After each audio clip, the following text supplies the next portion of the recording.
Well, we're back in the studio now, and we're going to be talking with Norma Hughes and Roger Thompson about the Entertainment Roundtable.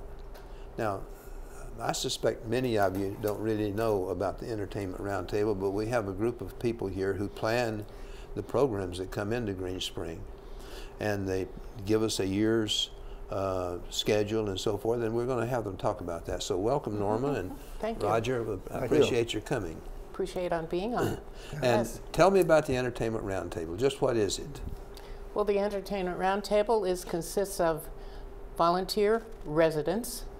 We have currently, I believe, 26 people as members of the Roundtable, and we talk about the groups that we would like to come in to perform for Green Spring, and help Dwayne set that up. Set up the schedule. So Dwayne Ward is the one who... Dwayne Ward is our our liaison, okay. Staff liaison.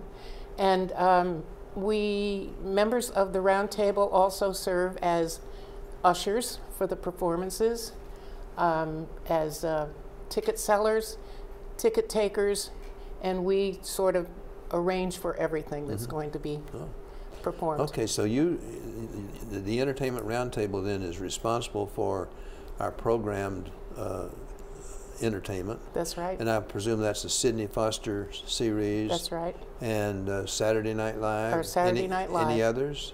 That's it, unless something else comes up as a special. Maybe a group has contacted us and said that they would like to perform, say, for instance, St. Patrick's Day, a particular St. Patrick's Day, okay. or some other, or a Valentine's Day performance that they would like to give. Or we have a performer like Thomas Pandolfi, the pianist, who likes the piano in the chapel much better than he does in the theater. And he says that's a real piano. So that's where he performs. And so he performs in the chapel, and so we're responsible for that too. Okay. I was thinking of one other. Dale Jarrett, is he part of your entertainment? Well, yes, he is. We help to schedule him, and he comes in once a month. All right. And performs. But that is free. There are no charge. There is not a ticket charge for Dale Jarrett to come in, unless he comes in as a special performance with his trio. Oh, okay. And that would be something special. Yeah. But the monthly performances that he gives here are free. Okay. So you all plan all the entertainment schedules, and the Sidney Foster, and that has, I think we had a dozen programs on that this year, didn't we?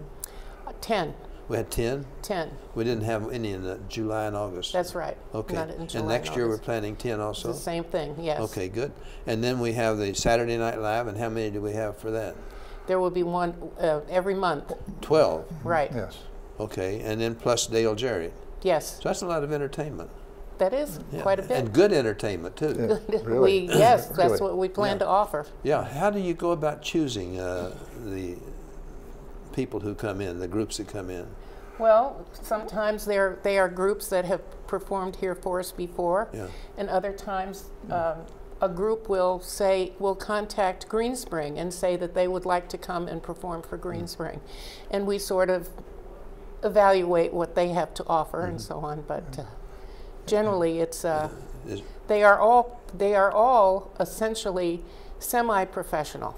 We can list it well, that they're way. semi-professional in their performance, but actually they're usually a group of people that just get together and sing and play, aren't they? Yes, but we have with the Sidney Foster groups, they are a number of the orchestras or bands that come on. They are from military. They are musicians who have performed in the military bands and so on. So anyway, you could call them semi-professional. I think the Saturday Night Live groups they're smaller groups because it's on a smaller stage, and they are really truly professional. They play at different venues all over the country. They play locally, and they play all over the country. And we write professional contracts for them, and everything about it that we do is professional. And Dwayne So Ward is responsible for contacting them and for writing a contract and signing it, and has to go through legal. So it's a professional situation. So we have a contract with the group. Yes. And what are some of the what are some of the things that we find in a contract? Well, the venue, the time that they perform, the music that they are going to perform, and of course the cost is involved. Yeah. And how about our responsibilities? Do we have any Green Spring responsibilities in the contract? yes, if there again, just like what happened in the flu season, this last year, if the contract says if they sign that they say they're going to be here, that means they can't sign a contract anywhere else. So that means that that Saturday night is wiped off and they can't be anywhere else. So if we say all of a sudden we're canceling, we can't do that. This cancels an opportunity for them. So in the contract, as there is in all professional contracts, we have to pay for that. We pay. There's some part of that contract. It's just some percentage or the full thing. If we say they can't come in. Well, the orchestra that we had on Sunday, now they were canceled, weren't they? Or back in January, February, were they? The German band, I don't know. No, not the German band. No. The Nova one. The Nova Annandale Symphony. Yeah. Yes. Yeah. They were canceled back in February. So did we have to pay them again? Yes, we had to. We paid them. I think it was a $500 fee that we had to pay them. Well, but we had to pay them again. Yes, we were paying them again. Yeah. So do we make enough? Do we sell enough tickets, or is that one of the important parts here? Well, we hopefully sell enough tickets, because we are self-sustaining. Yeah. Green Spring and Erickson Management does not contribute anything towards the costs of these concerts. Yeah. So we have to sell enough tickets to be able to pay the performers. Yeah. I must say they have been kind enough to let us operate in the hole from time to time. They support us, but really the idea is that we are supposed to be self-supporting. I would think, though, something like the flu season where we had to pay them because we couldn't come in, that there might be some relief of the Roundtable expenses. We hope so. We hope so. Oh, good. All right. That's what we're hoping I hope for. so, too. All right. How about some of the program for next year? Well, do we have that? Well, coming up, we have Emil Shadowski, who is the son of a famous, he was born in Moscow, son of a famous conductor, and that was his father. His mother was a famous violin player. Moved here and grew up here, and he goes all around the world. And we are very fortunate that we happen to be on his tour route, and he really is one of the most beloved performers that we have. And he's coming up when? He's coming up Saturday night, November 3rd, in the theater. Okay, so that sounds good. And that's part of the Saturday Night Live. Yeah, We've got about 2 minutes left. Yes, and the West Point Alumni Glee Club is going to be November 18th in Hunter's Crossing, and of course we've had them before. Favorite here. They have a big favorite. Big favorite. Okay. Now, how about next year's program? Do we have something on that? yes, we do. We are kicking off on the 1st of November. We're kicking off the 2019 concert series. Maybe we have a schedule for that? Yes, do we have a schedule? I'm sure we're showing the schedule. Okay, there's the flyer that you will be seeing on the bulletin boards and so forth.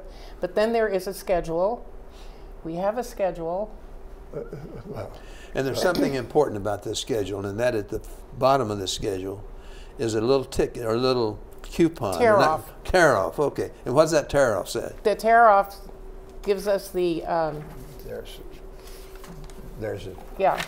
There it is. You can't see it. Yeah, you can see it. Lower, go to the bottom part. That down to the bottom. Yeah. And that tear off says that's please return this because you can buy 10 tickets to the program for the whole year for $40.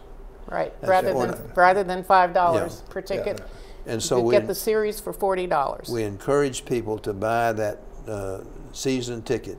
That's right. Yeah. So excuse me, but the tear-off will give your name and the number of tickets that you want, and enclose a check.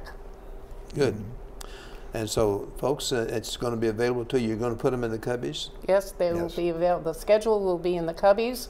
Look for them the week of the 1st of November. Okay, good. And I presume that you're going to be, are you going to be anywhere trying to sell them too? Maybe at brunches or brunches, yes. That's what we're considering. Yes. In the November program, maybe the West Point Alumni Glee Club. You'll be able to buy them there too. And consider the fact that let your families know about this, because it would be a nice Christmas present to have the series of the Sidney Foster series tickets. I have a daughter who loves them, and so I give them season tickets every year. So they get to come and let your kids know that to buy one for you. Yeah, buy one. That'd be a great present for the residents. That could be too. That's right. That's right. Right. But I'm more interested in making sure I get one for them. Very all good. right. Well, thank you all very much for coming on board. Thank you. I hope you all have learned a little bit about the Roundtable. I have. Thank you very much. And.